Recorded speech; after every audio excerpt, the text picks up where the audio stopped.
Hello and welcome to this interview series ahead of Cloud and AI Infrastructure on the 12th and 13th of March at Excel London. I'm Rebecca Uffindell, tech reporter at Techorati, and today my guest is Nellie Allsop, who's a trainer and consultant. Nellie will appear at Cloud and AI Infrastructure, but today we are discussing 3 inventions or innovations that have had an effect on their life. So welcome to the interview, Nellie. Thank you for having me. No problem. And so what is the first invention or innovation that you would like to discuss today? I've got 3 to bring to you today. The first one is crochet. So I'm an avid crocheter. I've been crocheting since 2020. I think a lot of people probably picked it up around that time. And for me, it's a brilliant pastime and a way to get away from screens. That's a fantastic invention, and I was one of those victims of 2020 lockdown that picked up crochet. So that's a perfect one for me. And so you're a trainer with a lived experience with autism and neurodivergent people. And so can you speak a little bit to how crochet has personally impacted your ability to manage stress and anxiety, and how you might recommend businesses or organizations use creative outlets like crochet to support neurodiverse employees? So, as you said, lived experience. I'm an autistic person myself. I was also diagnosed as autistic in 2020. So, those two things kind of came up for me around the similar time. And yeah, I find it to be, like I said, a good way to have a break from screens, but also it's the kind of hobby where, if anyone out there is kind of similar to me, I quite like a hobby that has an out point, a kind of end point.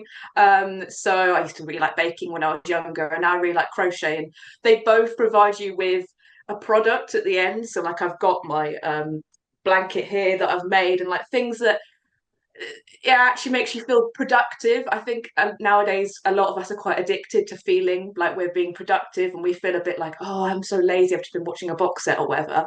But if you crochet, you can watch the box set and you can crochet at the same time. And that's not to say that all hobbies need to be productive, but I think it's a really nice way to kind of enforce a break in yourself, but you're also ending up with a lovely product at the end. And I think in terms of supporting other neurodivergent employees, if we're thinking about a tech business, we're thinking how the heck would we bring crochet into this?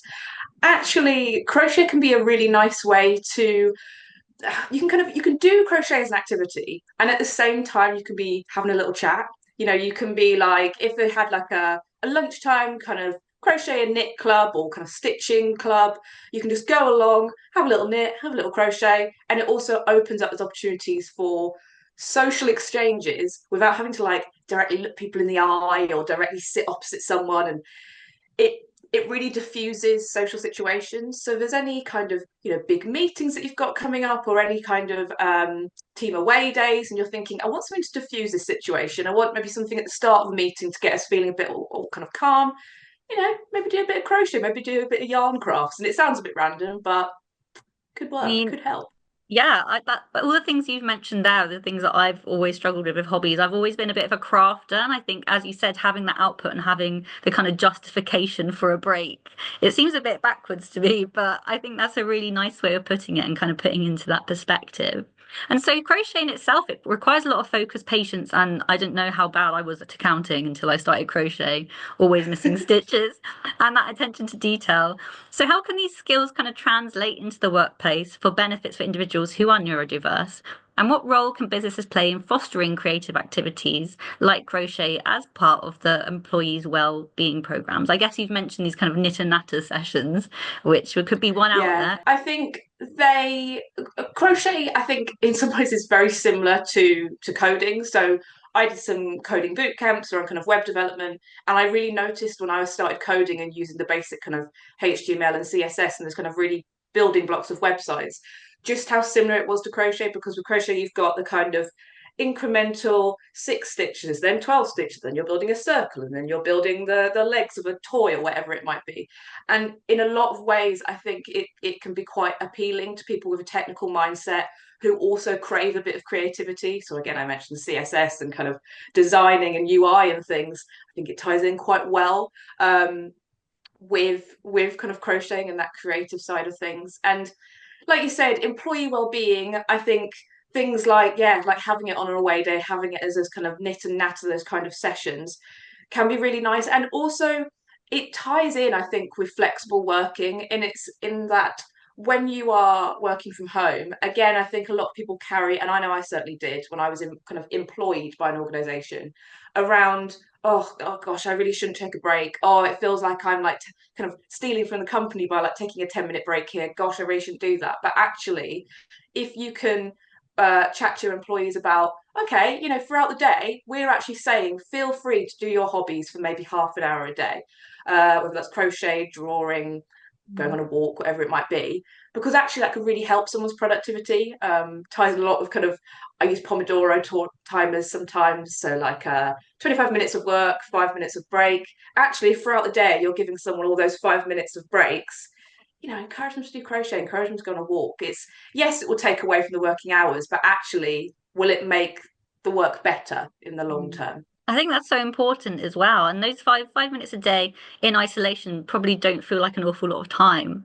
But for the benefits Mm. it can have on like mental health, but also productivity, I think that's a really important thing to consider. And so for your second invention, what have you decided to share with us today? I've decided to go with noise cancelling headphones, which I've got a little in-ear pair now, but I also have my over there, my big over-ear ones. As an autistic person, I love them and I use them most, if not every day, whether that's at home or at work. Do you have a preference for in-ear or overhead? Although they have different benefits depending. I mean, I tend to prefer my over-ear. I've got them over here. They're an old pair of kind of Bose ones that there's a lot of comfort to these. Also, they kind of make you feel a bit like you're in your own world, a bit like, wearing caps and that kind of thing. Things that make you feel like you're in your own sensory landscape, I think is really lovely. But ultimately, a pair with good noise cancellation is key for me, because sometimes I just play brown noise through them, or white noise, or just something that cancels out, I don't know, a train carriage when I'm trying to get some work done, that kind of thing. What really, really lovely choice that is. And so, with that, I guess the noise cancelling, being in a busy environment, that kind of taking away from the stresses and the noises of everyday life. For someone who is neurodiverse, I can imagine it can be sometimes quite overwhelming working in a busy workplace. And so, with the similar tools like noise cancelling, what would you recommend businesses adopt in order to help accommodate those who perhaps would need a little bit additional help in that area? I think ultimately, any employer thinking, how can I support neurodivergent employees?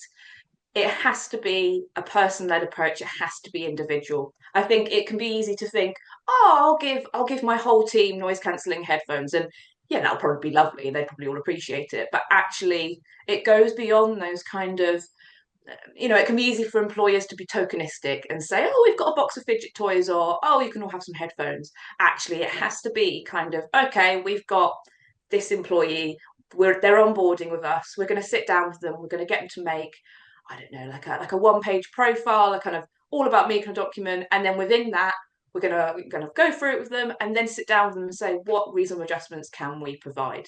And that doesn't just have to be limited to autistic people. There are lots of people who will really benefit from certain adjustments, certain softwares, certain physical items. So making it person-centered, and things like noise cancelling headphones, things like fidget items, yeah, could help some people. And so, have you seen any businesses that have had this really bespoke approach, and has that had an effect on their employees? Do you know at all? Or maybe these implementations of these quiet spaces or zones that have become more prevalent, which I think are can be completely beneficial to an individual. Has there been any case studies, for example, that you can think of? I think so. I've delivered some training to the company Redgate, the kind of tech company, and I know they've got like I believe they've got like an employee resource group around autism, and they make use of like I said, these kind of profiles. So I think they use one that's called Manual of Me, which is one I'd recommend people check out.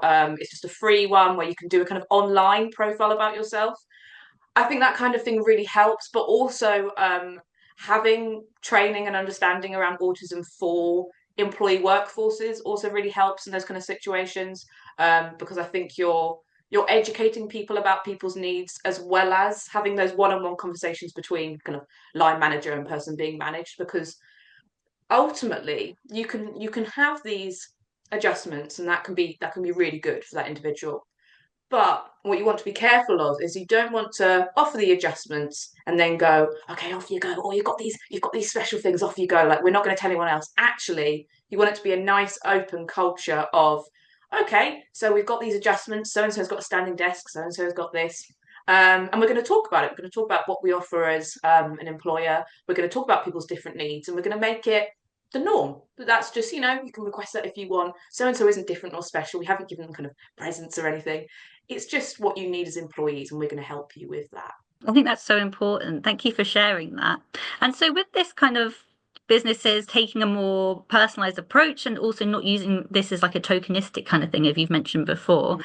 is there any other ways that businesses can help create an inclusive culture where maybe the term neurodiverse isn't as stigmatized or not talked about as much? Yeah, I think often people find that they are using that term in kind of quite a not the most correct way. So it might be that you might have a newspaper article, for example, it might say like neurodiverse kind of workforces or whatever, and it kind of gets tossed about and people don't always know exactly what it means. And so when we talk about that term neurodiverse, it applies to all human brains. And then within that, we've actually got that term neurodivergent. So it's thinking about, okay, we've got all people, they're all neurodiverse. And then within that, we've got that subset of neurodivergent people. And it's about, yeah, just making these kind of terms just like commonly used within the workplace and not having them be a scary thing, and also not having them be a kind of, I think there's, like I mentioned, kind of with the media and these terms being used, I think sometimes we see these terms in newspapers around like more women getting diagnosed with ADHD or more people being diagnosed as autistic, and there can be a lot of kind of, I think, judgment around them, and a lot of kind of like, oh, these people are kind of, oh, they're kind of grabbing for diagnoses and things. And actually, like you said, we want these kind of things to just be quite familiar in the workplace, to be just kind of a, oh, we have lots of different people, lots of different ages, lots of different neurotypes, so lots of different brains. So it's, yeah, just making that language kind of part of the general language that is used in that organization, and not having it be a kind of scary thing. And I say making it, but it's more, of course, we know we can't enforce on an organization this is the language we use. It has to come about naturally. So again, it's about having things like training, having things like an employee resource group, just to embed that it's just normal for there to be all different types of brains within an organization. That's so true. Thank you so much for sharing. And finally, actually, I'm most excited about this invention. What is your third invention you'd like to talk about? It is The Sims, so the EA game that is turning 25 years old this year. Oh gosh, part of my childhood still is. I still speak in Simlish sometimes. Would love a plum bob. And so with The Sims, it's Yeah. it's one of those games which is basically a simulation. It requires players to Yeah. manage emotional and social needs. How would you, or how could these types of simulated experiences help individuals understand diverse needs of others? Because I think with The Sims, you kind of take on this godly presence. And so having Yeah. to like navigate and manage everyone else's lives in that, could this be a good tool for businesses or anyone really to adopt to understand the needs and the complex interworkings of a person? For me, when I was thinking earlier on today about what does The Sims involve. And so The Sims involves, you've got your sim, you've got your little character, and you need to make sure their kind of bars are filled or are in the green. So by bars, I mean areas around like, have they eaten enough? Have they been to sleep? Have they had enough fun and enough socializing? And in a simplistic way, that is kind of how humans work. We have our social battery, we have our how much we feel rested, and even nowadays we have watches and things that tell us, how well rested we are and that kind of thing. And I think something that's really useful to think about and to apply when we think about The Sims and we're thinking about real life work environments is that actually, for some individuals, for some Sims, we might be able to fill up our bar in a particular area on our own. We might be able to think to ourselves, oh, it's 12:30, I need to go for lunch now. Or, oh, I'm starting to feel quite tired, I'm going to log off for the day. So some people we can manage that quite well in and of ourselves. And then some people, we might be able to manage it well, maybe most of the time, but maybe sometimes when we're stuck on debugging a particular problem or having a particularly tough meeting or an away day or whatever it might be, and actually we might struggle to fulfill our own needs. We might get to a point where we go, whoa, it's 4 o'clock, I haven't eaten lunch. Or, oh my God, it's 2 o'clock in the morning and I've still been playing this video game and actually I need to be up at 6 tomorrow. And sometimes it's just understanding that all Sims, all humans, we're all different, and sometimes we might just need that bit of external support, that bit of, like you said, that kind of godlike character being like, actually, oh, so and so, do you want to? Should we go and take lunch together now? Or, oh, it looks like you're kind of flagging a bit there. Let's go and take a break and go and have a walking meeting or something. it's being understanding that people's needs and people's ability to fulfill their needs is going to be a bit different. And so that really feeds into things like having flexible working, which so many organizations do nowadays, allowing people to have maybe that time in the morning to recuperate from a previous social activity to then go into the working day, or having lunch breaks where you can go off site rather than having to go to a staff canteen. It's about being flexible and about appreciating that everyone's different and everyone fills their cup and feels regulated in different ways. Everyone fills those green bars in different ways. What a lovely analogy that was. It kind of reminds me of there's that saying where, if you do your best every day, your best can look at different levels at different points, like Mm, throughout a month or mm, throughout a week. I think it's a good way to kind of help visualize how things, as you say, yeah, look different for everyone. And it's about being as supportive as you can for that individual in that yeah, moment. And so definitely. with these kind of I guess kind of free areas of space where businesses can help manipulate and introduce different things. How also important is it for neurodiverse people to have a structured and regulated routine environment? Where do you find the balance between those two things of offering a lot of freedom, but then reinforcing the routine that perhaps it can be a comfort to others? Definitely. I think structure and routine underpins all of our lives. And if we were to imagine taking away our work calendars or taking away our phones or our emails, although there might be some element of relief, actually we require some kind of structure. So even if it's not digital, things like knowing, oh, roughly I'm going to eat dinner now, roughly I'm going to go to sleep now. As humans, we do crave that. And particularly for anxious people, including autistic people, um, not all autistic people, because hopefully not autistic people are anxious, but for us anxious ones, we might really crave that structure because it can provide us with certainty, it can provide us with control. And that's not to say control in a kind of, I must control everyone around me, but actually just when you feel out of control in your own life, having that structure is really helpful. And that's not only in your personal life, but that is in your work life too. So having a structure, even when the employee is flexibly working, even when they are remote working, and you're not always seeing each day at the end of the day what it is that they've produced or that they've worked on, having things like regular check-ins with a line manager, or as well you could have check-ins with coaches and mentors, and providing those check-in points where the autistic person might not think, oh, I proactively should request a meeting now, but actually if it's in our calendar we might go along to it and go, oh, actually I do need a chance just to unpack some things and just to talk about what I've been doing. Because as autistic people we might kind of think to ourselves, oh, I don't need too much socializing. Oh, I work from home. I'll just get on my own stuff. But sometimes it's not until you get to that one-to-one meeting that you go, oh, actually, yeah, I do really need to debrief about this thing that I was really struggling with. So structure-wise, I think that's a key thing. Having regular check-ins so that we don't have to proactively come to you and go, can we have this put in?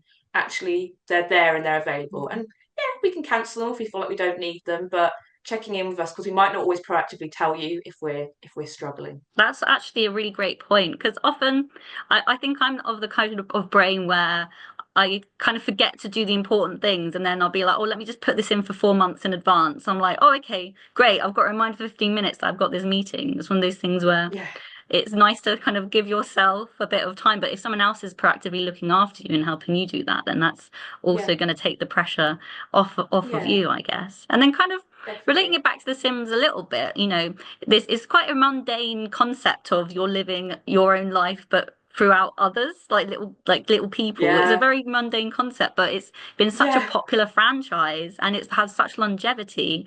And do you think that there's a way for maybe traditional training and development can be gamified in such a way where it's more of an enjoyable task than it is maybe something that traditionally companies and people may not have wanted to engage with? yeah. I think there is a kind of a time and a place for it. Again, I was thinking about it this morning, and I think The Sims is a tricky one because it is like you say, it's so much a leisure kind of activity, and there's so much that you can explore and create with it. I mean, one thing that you could do is you could think about with employees, say you were thinking about designing a new office space, or you're thinking about how we're going to design a space that best works for all our employees.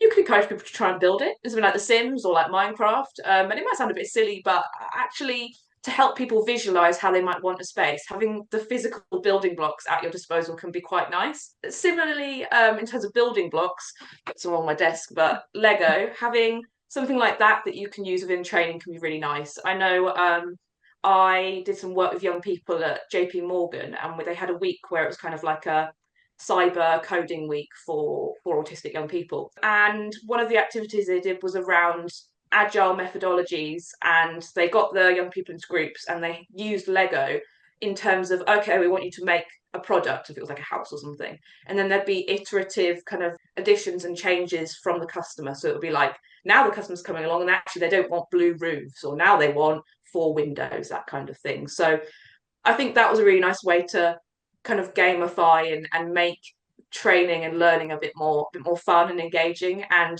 it definitely doesn't have to be limited to young people and kids either, because Lego do, I think, lots around like Lego therapy, and there's all sorts of practitioners out there. So yeah, have fun with it, and it makes it more memorable, because I still remember that was several years ago now. I mean, I'm hearing about it now and I want to get involved. Like, give me a brief and I'll crack on with some Lego.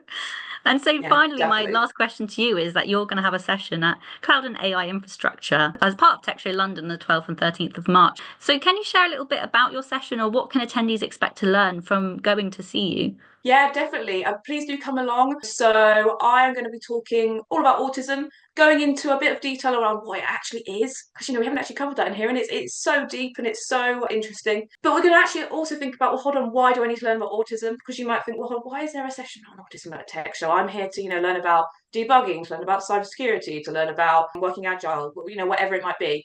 Actually, in terms of supporting employees, so important to support autistic employees. There are lots of us amongst the tech community. And so, yeah, I'm going to be kind of persuading you as to why you need to learn more about it, and then also giving a few kind of hints and tips around how you might like to support your autistic colleagues and make their working lives as great as they can be, because we can be fantastic employees, but we do need the right support in order to really flourish. So I think that'll be a great takeaway from this talk, and hopefully inspire you to spread the word amongst your colleagues about how to support autistic people, because we're everywhere, not to scare you. We're just about, and we can do great things with the right support.